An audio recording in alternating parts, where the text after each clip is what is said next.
আমার মনে জল্পনা ও কল্পনা, জোরে বলো, আমার মনে জল্পনা ও কল্পনা, যাব আমি সোনার মদিনা।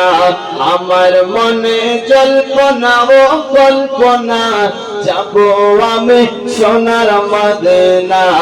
আমার মনে জল্পনা ও কল্পনা, আমি যাব সোনার মদিনা।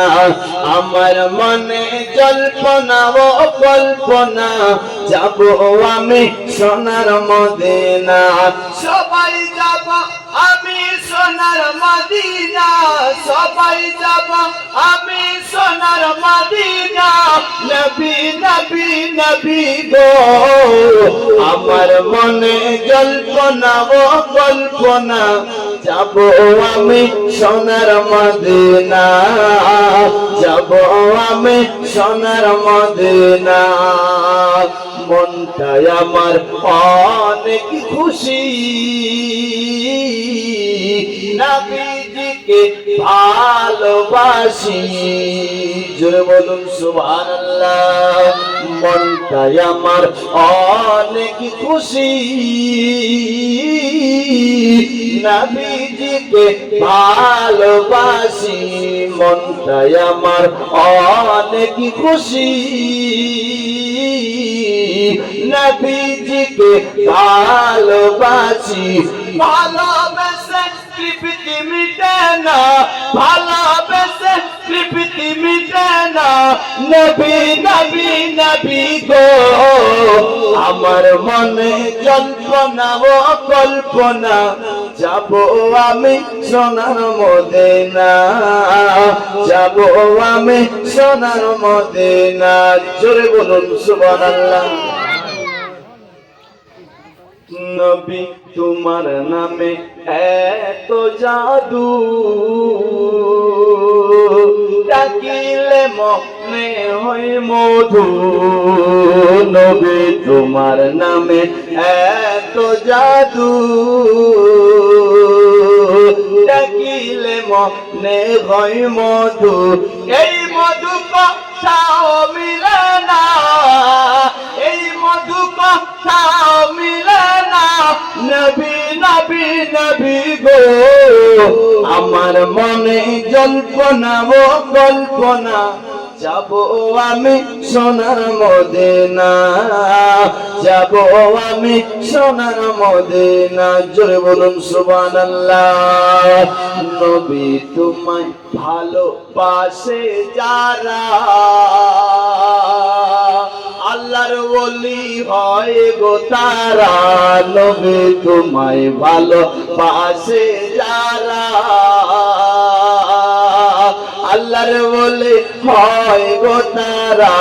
থাকে না কো চিন্তা ভাবনা, নবী নবী নবী গো, আমার মনে জল্পনা ও কল্পনা, যাব আমি সোনার মদিনা, যাব আমি সোনার মদিনা।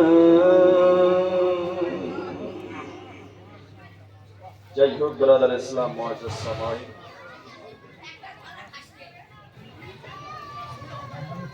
ব্রাদার আলিম উলামা অনেক দেখতে পাচ্ছেন, অল্প সময়ের জন্য এসেছি। আয়াতে কারিমা তিলাওয়াত করেছি। আল্লাহ তাবারক ওয়া তাআলা কোরআন পাকের মধ্যে ঘোষণা করে বলছেন, ফাযকুরুনি আযকুরকুম ওয়াশকুরুলি ওয়া লা তাকফুরুন। আল্লাহ বলছে, বান্দা তুমি আমার জিকির করো, আমি তোমার জিকির করব। তুমি আমার হকের প্রতি চলো, না শুকরি করিও না। জোরে বলো সুবহানাল্লাহ।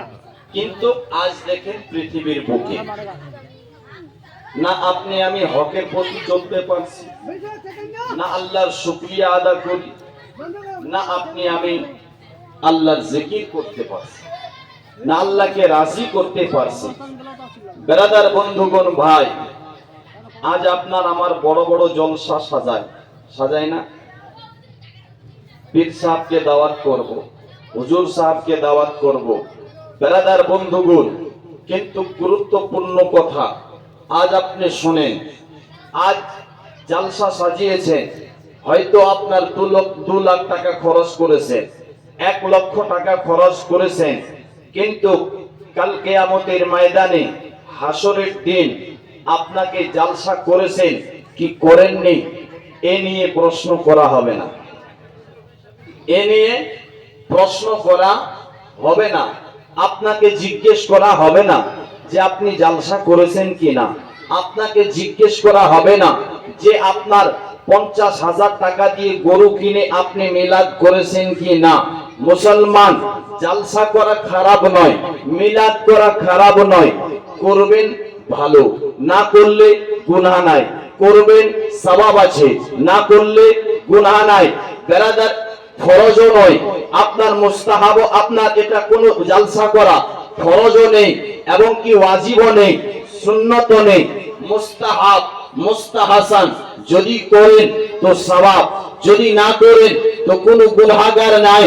কিন্তু মুসলমান ভাই, যদি এক ওয়াক্তের নামাজ আপনি আমি জেনে শুনে, হাত ভালো, পা ভালো, শরীর ভালো, সমস্ত আপনার অঙ্গটা, সমস্ত শরীরটা আপনার ভালো, আল্লাহ তাআলা আপনার চোখ দিয়েছে, জবান দিয়েছে, কান দিয়েছে, মানে আল্লাহ এত বড় নিয়ামত আল্লাহ তাআলা আপনাকে আমাকে দান করেছে, তারপরে যদি আপনি আমি জেনে শুনে এক ওয়াক্তের নামাজকে ছেড়ে দিই তো অনেক বড় গুনাহগার হয়ে যায়, অনেক বড় গুনাহগার হয়ে যায় মুসলমান ভাই।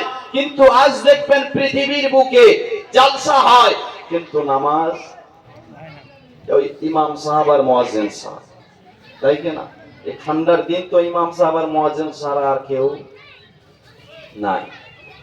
আফসোসের বিষয় মুসলমান, এই দুনিয়াটা আপনার আমার ऐश মস্তির জায়গা নয়, এই দুনিয়াটা আপনার আমার ঘোরাফেরার জায়গা নয়, এই দুনিয়াটা আপনার আমার ও মেলা আর বাজার মার্কেটের জায়গা নয়। বেরাদার, নবী আমার বলে পৃথিবীর সবথেকে ঘাটিয়া জায়গা, খারাপ জায়গা হলো বাজার, আর সবথেকে ভালো জায়গা মসজিদ। কিন্তু দেখবেন বাজারে ভরা, বিনা দাওতে হাজার হাজার মানুষ, আর মসজিদে প্রত্যেকদিন 5 বার দাওয়াত হয় কিন্তু একটা লোক আছে। 5 বার দাওয়াত হয়, মুয়াজ্জিন আপনার 5 বার আপনাকে ডাকে, হাইয়া আলাস সালাহ, আসো কামিয়াবির দিকে, কামিয়াবির দিকে, তোমাকে জান্নাতের রাস্তা দেখাচ্ছে না, জান্নাতি রাস্তার দিকে ডাকছে, কিন্তু আপনি আমি যাই না, আপনি আমি সেই রাস্তার দিকে নাই। আফসোসের বিষয় মুসলমান। কিন্তু একটা কথা শুনে রাখেন মুসলমান, আমি আপনাকে কিছু দিয়ে চলে যাব, আপনাকে ভালো লাগতে পারে, নাও লাগতে পারে, সেটা আপনার ব্যাপার। আলেম ওলামা অনেক আছে, কাল কিয়ামতের ময়দানে হাসরের দিনে আপনি হজ করেছেন, ওটা পরে প্রশ্ন করবে, আপনি রোজা রেখেছেন পরে প্রশ্ন হবে, যাকাত দিয়েছেন পরে হবে, আপনার বাবাজি যত দুনিয়াতে নেক কাজ করেছেন পরে হবে, তাহলে আগে কোনটা হবে? আমার নবী বলতেছেন, ইন্না আউওয়ালা মা ইউহাসিবু বিহিল আবদু ইয়াউমাল কিয়ামাতি সালাতাহু। আমার রাসূল পাক সাল্লাল্লাহু তাআলা আলাইহি সাল্লাম বলতেছেন কি জানো, কাল কিয়ামতের ময়দানে সর্বপ্রথম যে আপনার আমার প্রশ্ন হবে সেটা নামাজের ব্যাপারে। কিসের ব্যাপারে? নামাজ। তো জালসা আগে না নামাজ আগে? নামাজ। নামাজ কাল থেকে পড়বেন ইনশাআল্লাহ। জোরে বলুন ইনশাআল্লাহ। ইনশাআল্লাহ পড়বেন না, কোন সময় ইনশাআল্লাহটা বলে রাখেন যেন ভবিষ্যতে পড়তে পারেন, নাকি? হ্যাঁ, নামাজ পড়তে হবে মুসলমান ভাই। কেন জানেন? প্রত্যেকটা জিনিসের আলামত হয়। যেমন আপনার বরফ আছে, বরফের আলামত হলো ঠান্ডা, নাকি? বরফের আলামত ঠান্ডা, ঠান্ডা লেগেছে তাই বলে জ্যাকেট পরেছেন। আপনার বাবাজি যেমন লাইট আছে, লাইটের আলামত হলো রোশনি।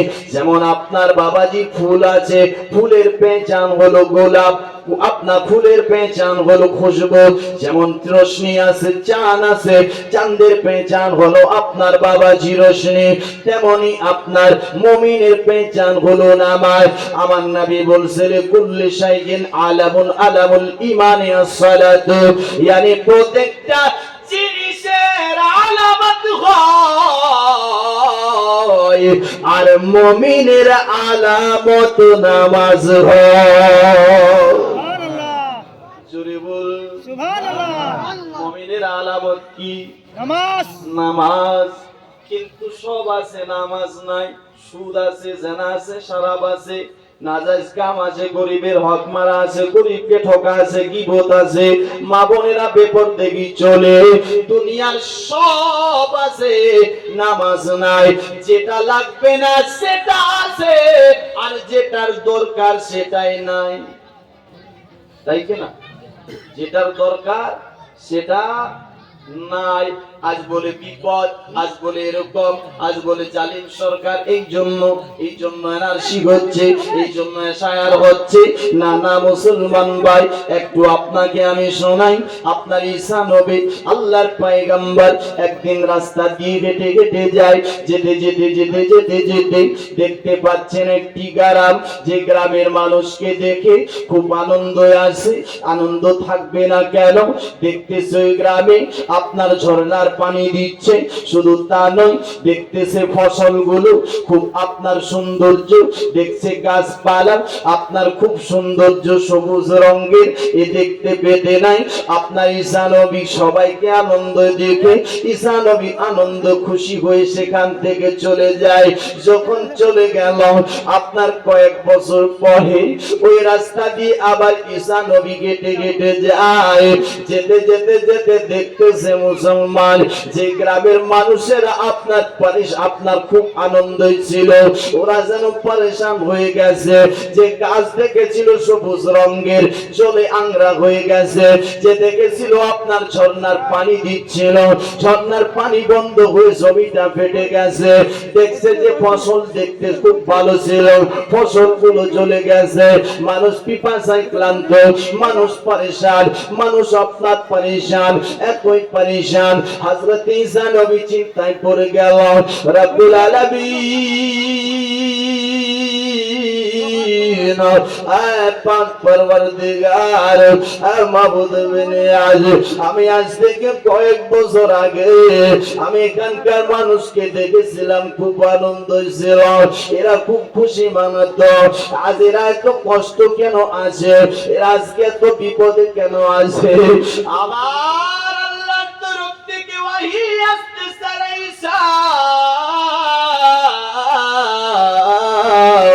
এ আমার পয়গম্বর শুরু আজ থেকে 5 বছর আগে এই যে দেখতে পাচ্ছ এই গ্রামের মানুষেরা এরা নামাজি ছিল, এই গ্রামের মানুষেরা এরা আমি আল্লাহর ইবাদত করত, এই গ্রামের মানুষেরা আমি আল্লাহর জিকির করত, এই জন্য ওই গ্রামের মধ্যে আমার রহমত গুলো জোরে জোরে জোরে জোরে পড়তো। আর আজ এরা নামাজ রোজা হজ যাকাত আমি আল্লাহর ইবাদত থেকে বঞ্চিত হয়ে গেছে, নামাজ ছেড়ে দিয়েছে।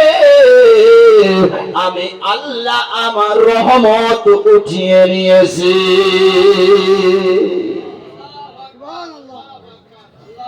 আজ থেকে 5 বছর আগে নামাজি ছিল, আমার রহমত ছিল, আর এখন নামাজি নাই, আমার রহমতও নাই, আমি আমার রহমতকে উঠিয়ে দিয়েছি।